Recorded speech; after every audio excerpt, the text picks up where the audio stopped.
ట్రాన్స్ ఏంటి, పిహెచ్డి చేయడం ఏంటి, మేము ఎప్పుడు చూడలేదు, ఇంతవరకు చాలా కండక్ట్ చేసాము, but you are the first one we are seeing who did the PhD అని అన్నారనమాట. సో చాలా ఇంట్రెస్ట్ చూపించారు నా పైన.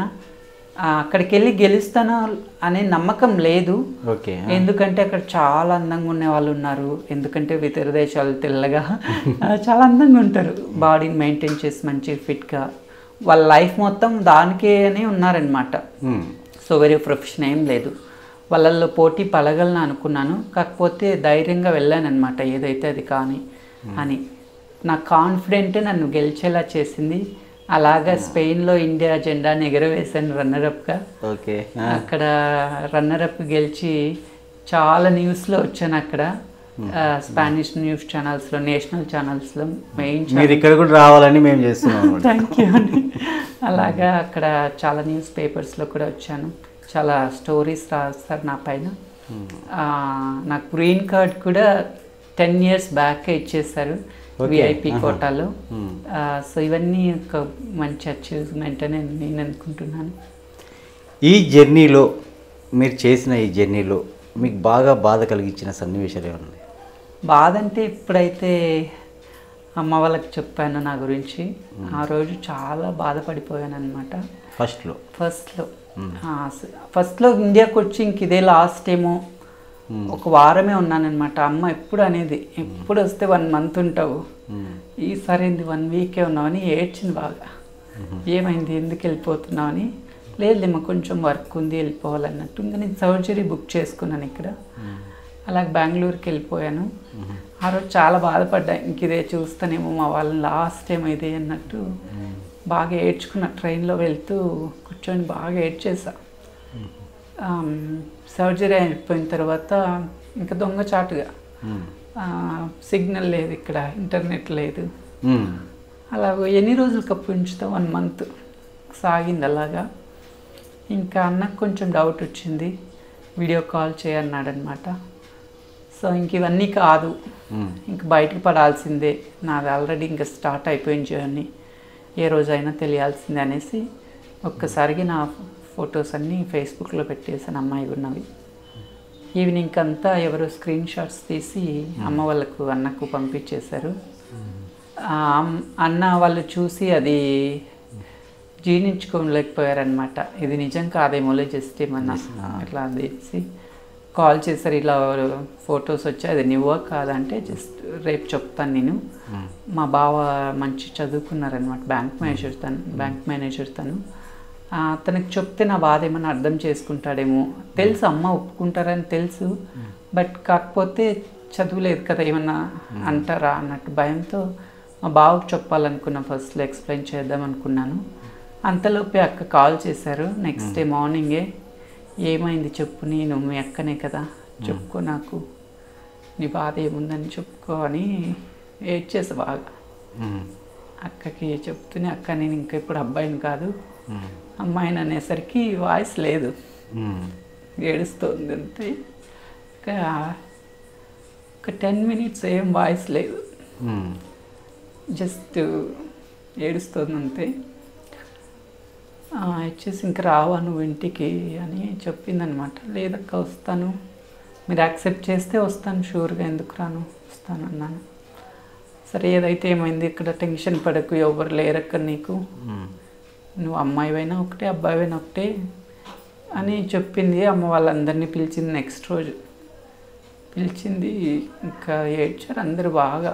ఒక్కసారి ఒక 24 years అబ్బాయిగా చూసి ఒక్కసారిగా అమ్మాయి చూసేసరికి ఏడ్చేశారు బాగా, తట్టుకోలేకపోయారు.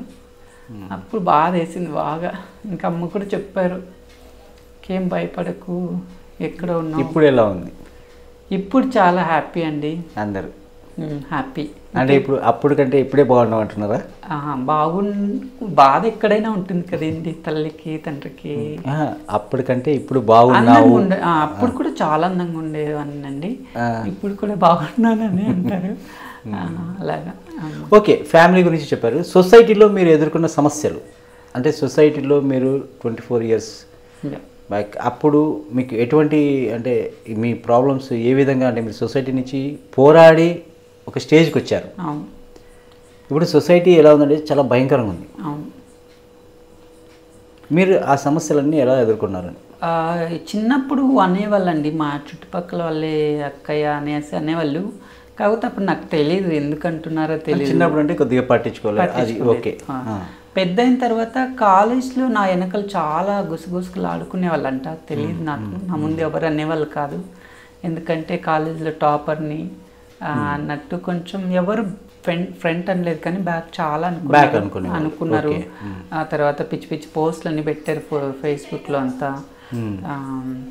చాలా డిస్టర్బ్ చేశారనమాట. చదవనీకూడదు, టాప్ వస్తున్నాడు, రానివ్వకూడతానని అన్నట్టు చాలా ప్లాన్స్ అన్ని గీసుకున్నారు. అవన్నీ ఎదుర్కొని మనసులో ఎన్నో అంతే ఉంటాయి కదండి, మెంటల్ ప్రెషర్స్ అవన్నీ తట్టుకొని చదవాలనే ఒక గోల్ మాత్రం ఒక్కటే. ఎవరు ఎన్నన్నా అనుకొని ఏమన్నా అనుకొని ఎన్ని కామెంట్స్ చేసినా టాప్ రావాలి, నా గోల్ నాదే అన్నట్టు నిలబడిపోయారు. అంతే. అలాగే యూనివర్సిటీలో అంటే అక్కడ ఎటువంటి ప్రాబ్లమ్స్ వచ్చాయి? అక్కడ ఎంత ప్రాబ్లం ఏం ఫేస్ చేయలేదు. నన్ను ఫస్ట్ అబ్బాయిగా చూశారు. నా జర్నీని మొత్తం నా ఫ్రెండ్స్ కళ్ళ ముందే చూశారనమాట. కానీ అక్కడ కూడా ఉందండి డిస్క్రిమినేషన్. నేను దాదాపు ఒక 15 కంట్రీస్కి వెళ్ళాను. ఇంత లేదు కానీ ఇండియాలో అంతా అక్కడ కూడా ఉంది. కొంచెం నవ్వేది, చూసి నవ్వేది, ఎగతాళి చేసేది, అట్లా అంతా చేశారనమాట. బాధ వేస్తుంది మనసుకి, ఎందుకు ఇలా నవ్వుతున్నారు ఏంటి అనేసి. నవ్వేవాళ్ళు బాగా అట్లా ఫస్ట్ స్టార్టింగ్ స్టేజ్లో. తర్వాత ఇంకా నేను యూనివర్సిటీలో ప్రొఫెసర్గా కానీ చేశానన్నమాట. అప్పుడు ఫస్ట్లో కొంచెం పరిస్థితి బాగాలేదు. అక్కడ మనలాగా కాదు, అక్కడ లిబరల్గా ఉంటుంది. స్టూడెంట్కి లెక్చరర్కి రిలేషన్షిప్, వాళ్ళకి నచ్చలేదంటే బయటకు వెళ్ళిపోతారు. అలాగా లేచి కొంతమంది వెళ్ళిపోయారు. ట్రాన్స్ ఏంది మాకు చదువు చెప్పడం ఏంటి అన్నట్టు కొంచెం నవ్వి వెళ్ళిపోయారు అనమాట.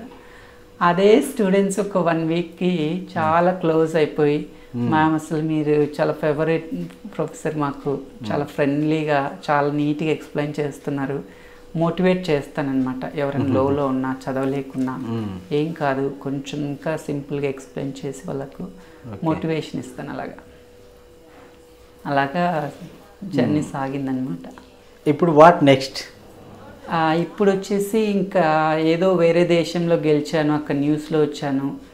మన సొంత గడ్డ పైన మన రాజధానిలో, మన దేశ రాజధానిలో ఢిల్లీలో ఈ మిస్ యూనివర్స్ కాంపిటీషన్ జరుగుతున్నాయనేసి విన్నాను. నాకు కాల్ కూడా వచ్చిందనమాట. వాళ్ళే నా ప్రొఫైల్ మొత్తం చెక్ చేసి నువ్వు ఇండియా నుంచి రిప్రజెంట్ చేయాలి అనేసి నాకు కాల్ వచ్చిందనమాట.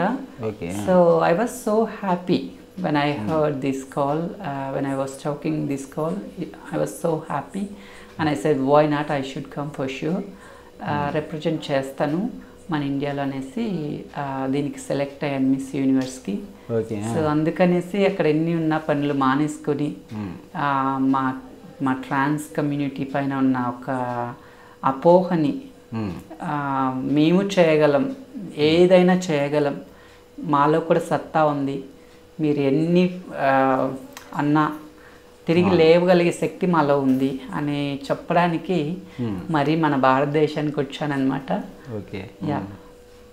అంటే ఇప్పుడు ఈ కాంటెస్ట్ ఎప్పటి నుంచి స్టార్ట్ అవుతుంది? ఇది నవంబర్లో స్టార్ట్ అవుతుందండి. నవంబర్ 9th నుంచి 14 దాకా 5 days, ఇది 5 days జరుగుతుంది. సో ఓటింగ్ అనేది చాలా రోజులు అయింది ఓపెన్ అయిపోయి. ఈ అక్టోబర్ 15th ఇంకా 15 రోజుల్లో ఓటింగ్ క్లోజ్ అయిపోతుంది. మరి అయితే మా కెమెరా ముందు మీరు అడగండి.